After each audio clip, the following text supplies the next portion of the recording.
Name drop niya ang presidente. 100 billion pesos po pinag-uusapan dito. Nagtataka po kami, ang taong bayan, hindi nyo man lang pinatawag si... Ano po ba patakaran dito, Mr. President? Ginoong Lacson?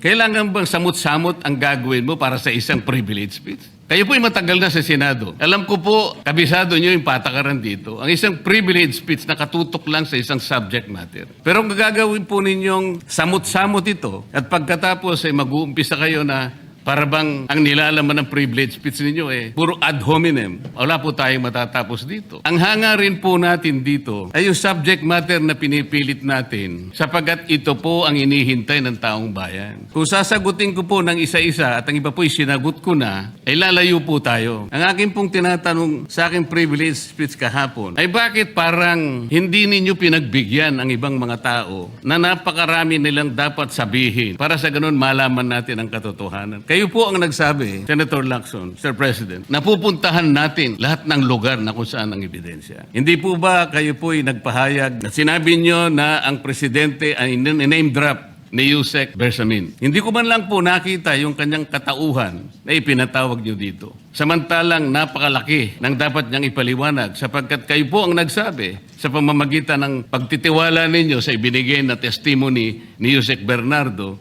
na ni-name drop niya ang presidente.